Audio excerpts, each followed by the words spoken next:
up, YouTube, and welcome back to my channel. Today I'm going to talk a little bit about the Yulin Dog Meat Trade Festival in southern China and a lot about my experience rescuing a dog from that festival. I'm very aware that this is a highly controversial topic, so I am just going to share my personal opinions, and I mean no offense to anyone. In case you are unaware of the Yulin Dog Meat Trade Festival, I'll just give you a little bit of insight into what exactly that is. 2019 will mark the 10th annual festival. This is a 10-day event where they eat more than 10,000 dogs. I understand to many, and myself included, that this sounds absolutely absurd, but in China, it is a tradition. In China, keeping a dog was banned during the Cultural Revolution. Nowadays, with a growing middle class in China, there are over 60 million registered dogs as pets. And in my opinion, this is where this festival gets even trickier. I don't plan on showing any film or photography of the festival in this video because when I watch it, it literally makes me sick to my stomach. So if you want to see more graphic footage, you can find another video. There's tons on the internet if you'd like to see more. What bothers me even more than these dogs being eaten is the way they are treated. They are slaughtered insanely, inhumanely. Some of them are torched live, thrown in boiling hot water live.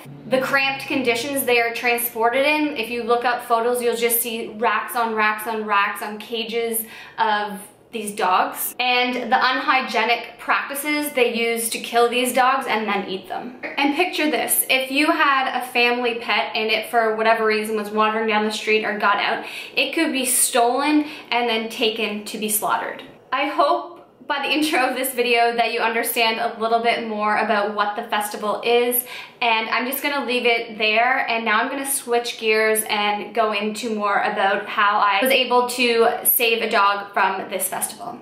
So it all started one day when I was getting my hair done and I realized I need my hair done. So I was talking to my hairdresser, Katie, and I was expressing to her that I wanted to rescue a dog. And she told me about a mutual friend that she had named Rebecca, who lives in China teaching English, and she volunteers at these dog shelters. Where Rebecca lives, she's unable to have a dog, so she goes in and volunteers her time taking care of these dogs, taking them for walks and whatnot.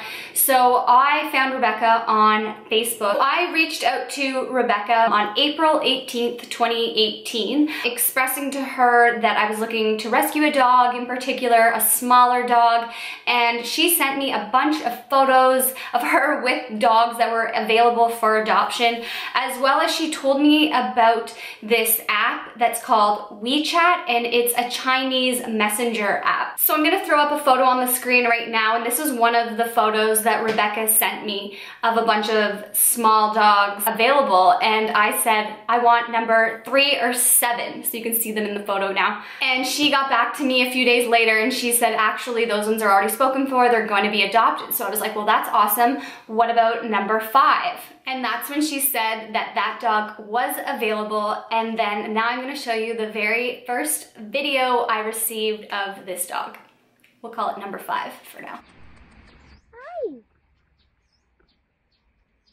Hello, darling. From there, Rebecca reached out to the shelter where number 5 was being held, and she got back to me with this information.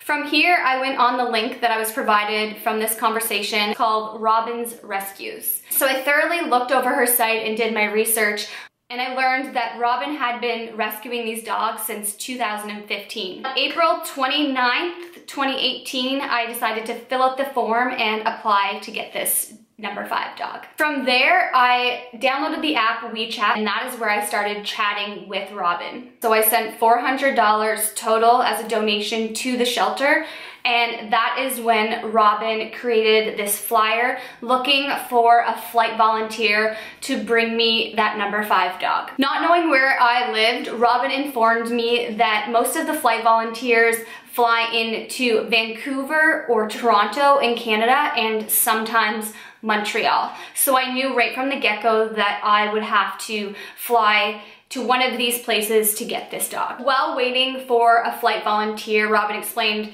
she puts up these ads. It could take a couple weeks, it could take a couple months. Between that time waiting for that flight volunteer, I talked to Robin, I think every single day via WeChat, and she told me that they had named the little dog Sarah. When they received her, they said that she was 7 pounds and she was severely underweight, but she was doing better by the day. Robin also sent me a video of Sarah the day after she got spayed, and as well as a video while she was getting her microchip put in her.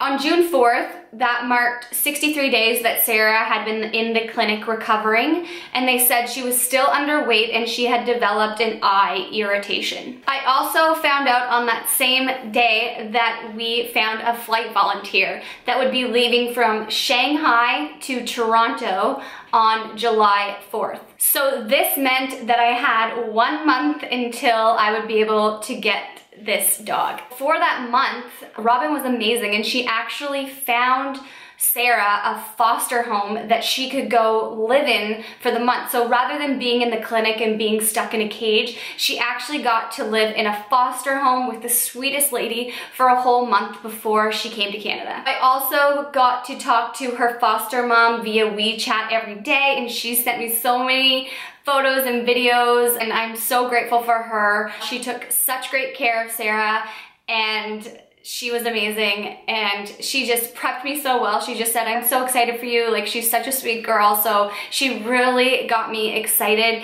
and I feel like being out of the cage, we were able to see a little bit more of her personality. Robin also sent me photos of this, which is her vaccinations. So she had her rabies and her deworming, as well as her little puppy passport. How cute is that? From there, I booked a flight to Toronto on July 2nd, and I stayed with one of my really good friends, Kelly, and her roommate slash cousin, Martha. They were amazing. They let me stay with them for 2 days. When I met her in the airport, it was the most amazing thing. I got down on the floor and she literally just jumped into my arms. It was like we were meant to be. It was crazy.